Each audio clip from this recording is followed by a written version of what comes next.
Hello, everyone. This is Rosemary Coates in Silicon Valley. I'm your host for this edition of the Frictionless Supply Chain Podcast. I'm the executive director of the Reshoring Institute, where we help companies bring back manufacturing to the US or expand their manufacturing here. And I'm a contributing writer to Supply Chain Management Review. Today I'm really excited. I've been trying to get Jill Donoghue on the program for a while, so I'm really delighted to introduce you to Jill Donoghue. She's the vice president at Bumble Bee Foods. She's responsible for supply and demand planning, customer service, warehousing, transportation, and data analytics. Just consider for a moment how crazy difficult it must be to manage raw materials that swim all over the oceans in the world. So, a really interesting supply chain. Can't wait to hear the bumblebee story from Jill. So, let's get started. Welcome, Jill. Thank you. Thank you for Yeah. having me. So, tell us about your background and how you came to be vice president of supply chain at Bumblebee. I know you have a long history of working with food supply chains. So, give us a little background. Well, thank you. I started my career at Kraft Foods way long ago. Not going to tell you when, but I started in forecasting. And at Kraft Foods, I ended up going into several different areas of supply chain. I went into transportation and warehousing and got involved in DC network studies. I got to know a little bit about each area of the supply chain. And Kraft is an obviously great place to start your career. And then from there, I went to Keebler Foods as their director of transportation. And now I'm at Bumblebee as their vice president of supply chain. How long have So you been at Bumblebee? I've been at Bumblebee 20 years.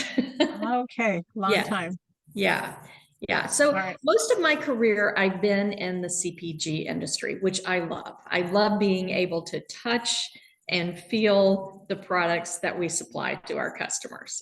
It's exciting. Okay. And Bumblebee primarily is fish products. Is that correct? But I think you also do chicken now. Is that right? Yes, primarily it's canned fish products. We also have like different, I guess, packaging in addition to cans. But when I started, it was all canned product. But yes, canned seafoods, canned chicken, and a few canned meat products. Okay. All right. This is interesting. We don't get this kind of information very often. So I think it's really exciting to talk to you. You have such a unique and fascinating supply chain at Bumblebee, chasing fish around the world. It's got to be hard. Can you tell us about your supply of fish and how you plan or can't plan for supply? That is the unique thing about Bumblebee that's different from my experience at other CPG companies. Um, to your point, we are chasing fish, if you will, around the world, around the globe. So the way it works at Bumblebee, we have a very long supply chain. So let's just focus on our tuna, which is our major category. So we do the canning and processing of the tuna in Santa Fe Springs, California, but we have to get the fish there, right? So with the fish, obviously, tuna swims all around the world. We catch the fish. Actually, our vendors catch the fish where they're swimming, and we bring them to processing facilities that are close to where the fish are caught. As an example, we clean and prepare the fish in Fiji. We have a location there that is actually operated by the government in Fiji. So the fish is cleaned and prepared there, frozen, and then it's transported to Santa Fe Springs, California, where we process it and put it in cans.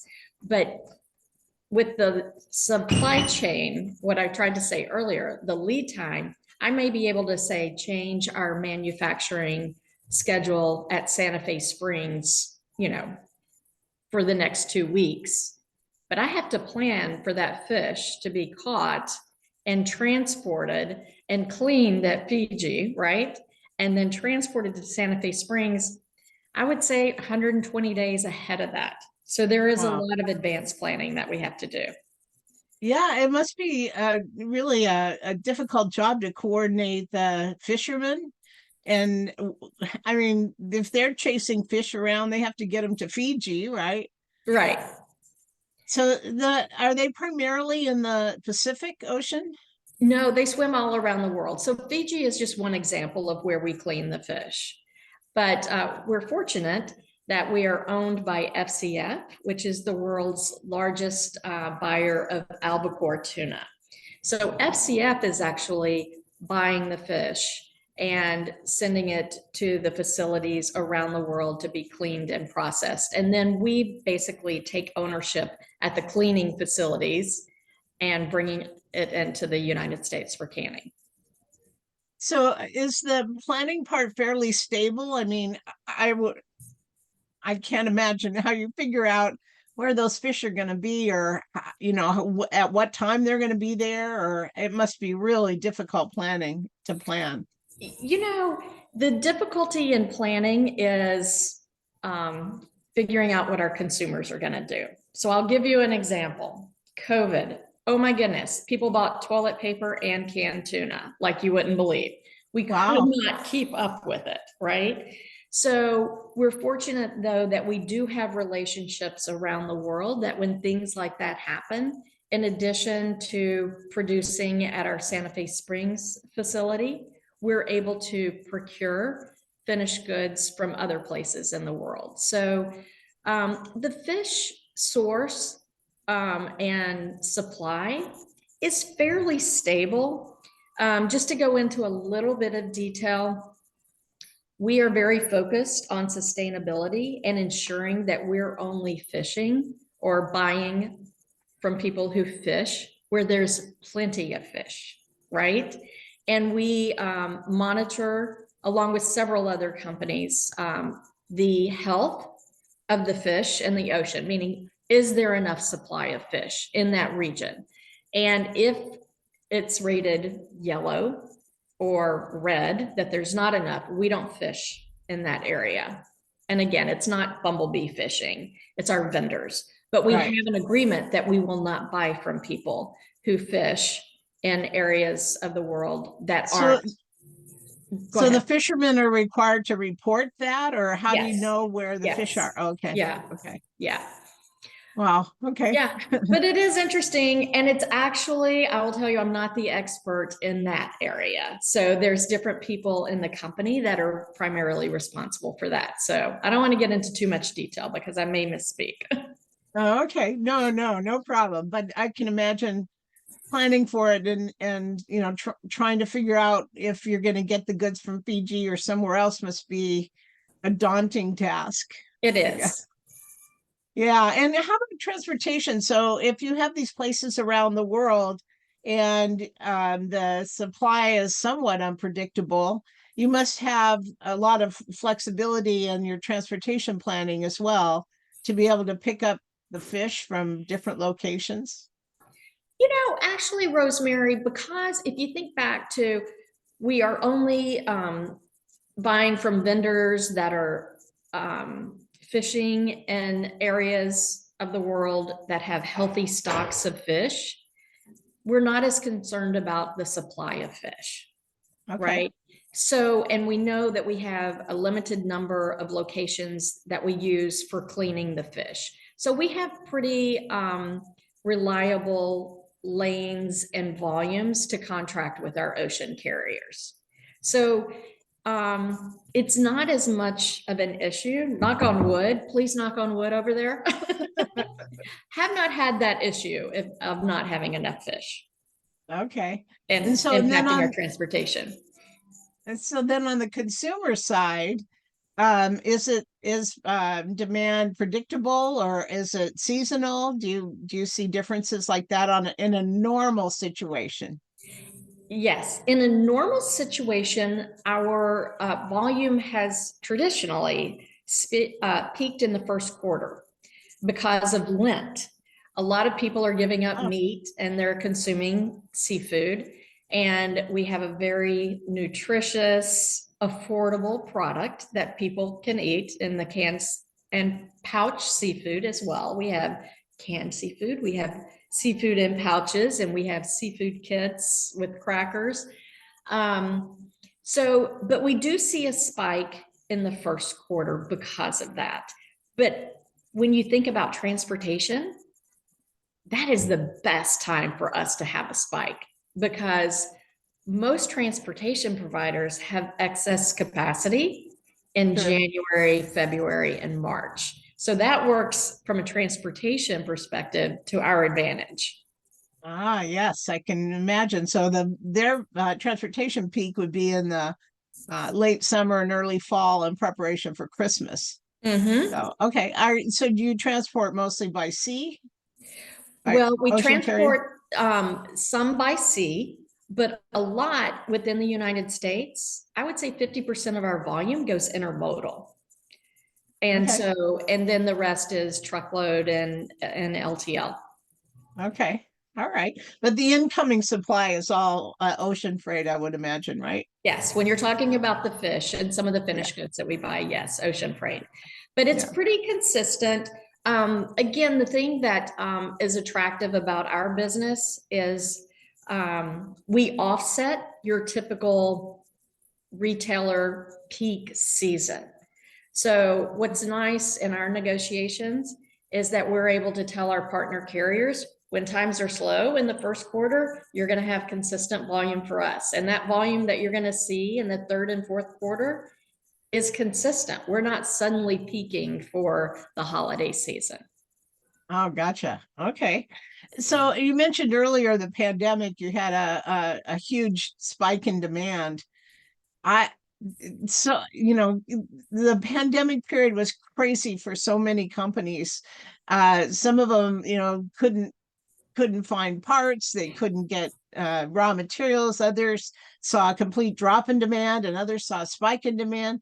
Tell us a little bit about how you handled it, and how you manage this changing situation.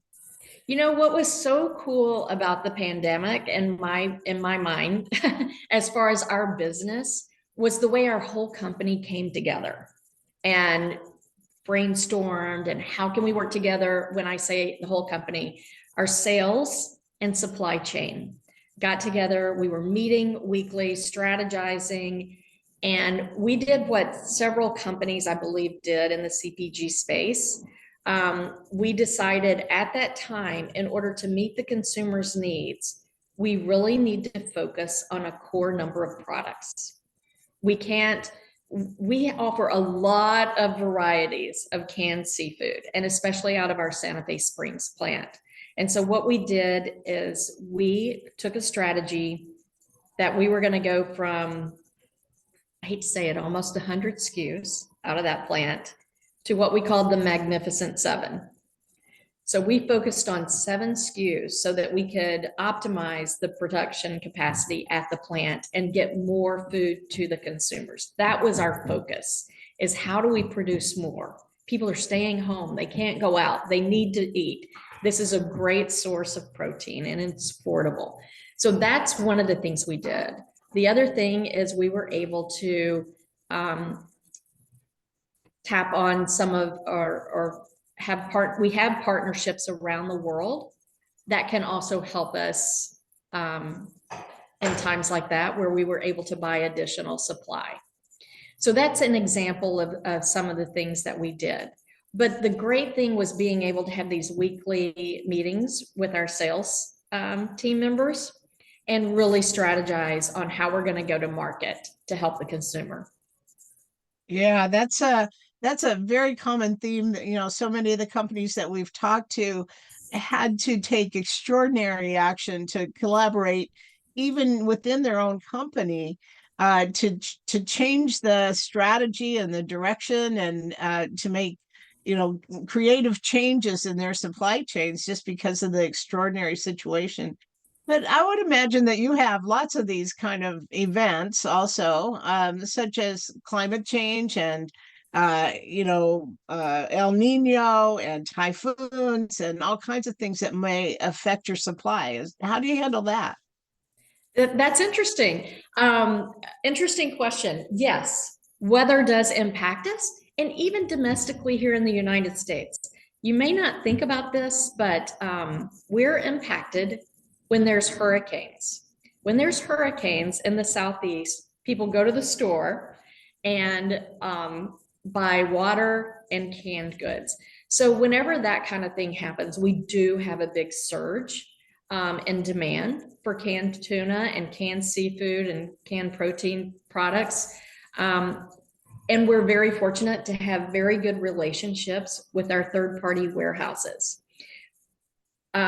With that, what I'm trying to explain here is we're able to be flexible. So we have a 5 basically DC network where our DCs service the regional area. So we have one in Atlanta, we have one in New Jersey, Chicago, Southern California, and Washington. But in times of extreme volatility like that, when we have more demand than, let's say, our Atlanta DC can handle, our Northeast DC will pitch in and we'll start sourcing product for our customers out of other regions. I'm really proud of our partnerships that we have with our third-party DCs, because even though they're different companies, they really pitch in and help us out and help each other. Does that make sense? Yeah, that's a great way to think about it. So you must facilitate that collaboration really well over time so that the independent DCs are actually working together. Yes. That's great. What about on the supply side? How does climate change affect the supply?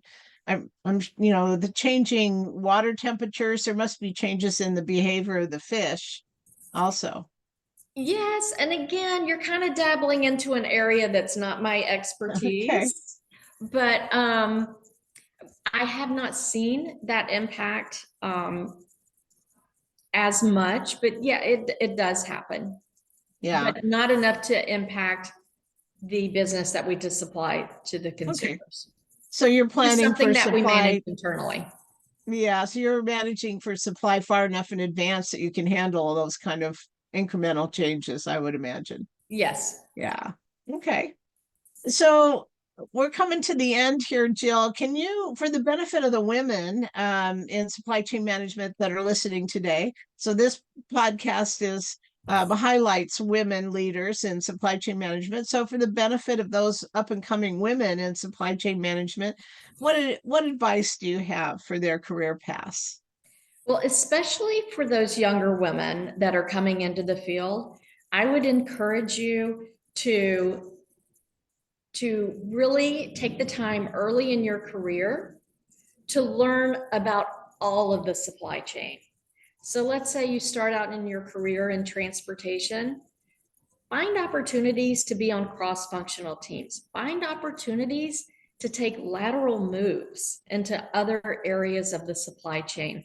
The more you learn early on will help you as you advance in your career in supply chain and allow you to do more things. And I would say be bold. Don't be afraid to take a leadership position in an area that is not your expertise. I feel very fortunate that I've been able to do that, especially even here at Bumble Bee. I've taken on responsibility that maybe I just dabbled in early in my career, but I understand enough from my schooling and from my experience to be able to lead that function. So my advice would be get as much experience as you can in different areas of the supply chain early on in your career, and don't be afraid to ask for more. Even if you don't have that experience, ask for it, and you'll be surprised that people will give you that opportunity, and you'll be fine. You'll succeed. You'll have great people that report into you that can help train you as well. But it's all about leading those people and understanding the basics. That's terrific advice. Very good advice. I had the same experience early on. I kept asking for more responsibility. Yeah, and I think at the time I was the only manager at the company I was working for, the only female manager. And I think people were a little bit surprised that I wanted to take on more responsibility, but it was fun and very rewarding and turned out great that I looked at a lot of the functions in supply chain. So I'm with you on that. I definitely agree. And that the more experience you have across all the functions of supply chain, the better you're off in your career. So thank you so much for joining us today, Jill. It was so interesting to talk to you. I'm just excited that you have a different kind of supply chain at Bumble Bee Foods, and learning about it was very interesting. If anyone wants to get in touch with you or learn more about Bumble Bee Foods, can you give us some contact information? Definitely. My email address is Jill dot Donoghue, Donoghue at bumblebee.com. Great, terrific. Thank you. And you can listen to more frictionless supply chain podcasts posted on Supply Chain Management Reviews landing page, Apple Podcasts, Google Podcasts, Spotify, or wherever you get your podcasts. And you can reach me, Rosemary Coates, at reshoringinstitute.org, and visit our website, www.reshoringinstitute.org, where we publish all of our information on manufacturing in America. Have a great day, everyone. Thank you, Jill. Thank you, Rosemary.